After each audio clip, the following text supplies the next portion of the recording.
Hi, this is Avish Parashar from SpeakingExpert.com. If you've been trying to build your speaking business, or if you've been involved in marketing in any way or form for any period of time, you're probably familiar with the concept of uniqueness. In marketing, we're often taught to look for our unique selling proposition, or USP, and that is what makes us different from anyone else on the market. As such, as speakers, because we bring so much of our personality to the stage, we look for ways that make us unique, completely different from everyone else. And this is not a terrible thing, because if you happen to speak on something like leadership, there are probably thousands of speakers out there who do the same thing you do. So you want to be different. However, this can be a problem if you focus too much on being unique too soon. What I mean by that is I've seen some speakers, and I fell into this category myself, who when they start out are very excited because they are offering something no one else does. They're talking about a topic and they have no competition. For example, my topic is how to bring improv comedy ideas to business. Now, it's not totally unique in that there are a few other people and groups that do that, but there's not a lot of competition. It's pretty distinct. And that's great because I don't have a lot of competition. The problem when you focus too much on uniqueness is that you can make yourself so unique that no one's looking for what you're doing.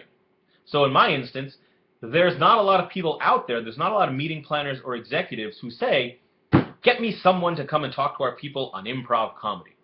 Now, it has happened once or twice, but it's very rare. Now, what happens then is it becomes much harder for me to sell myself because I'm not positioned in a way where I'm offering something they're already looking for. So what I recommend people, and you do, is first, before you get outside of the box, before you get unique, is first put yourself into a box.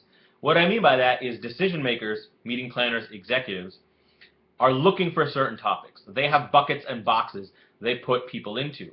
And these are common things like leadership, creativity, communication, change, conflict resolution, whatever. First, get yourself in that box. Be very clear on what category of a speaker you are. Then, figure out what makes you unique from everyone else in that box. So the way I like to phrase it is, instead of getting out of the box, first get into a box, then carve out a unique piece of that box that only you own. So the way I did this for myself is I realized that my message resonated the most with change.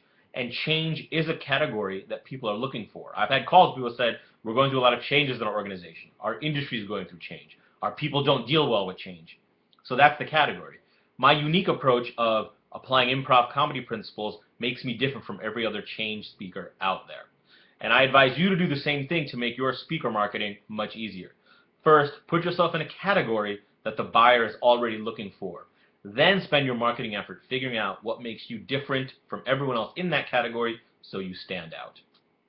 So thank you for listening. Again, this was Avish Parashar from SpeakingExpert.com. For more videos, podcast interviews, articles, and a bunch of freebies, as well as the free PDF ebook, 6-Figure Speaker Secrets, 7 Steps to Getting Your Paid Speaking Work in the Next 90 Days, be sure to visit SpeakingExpert.com.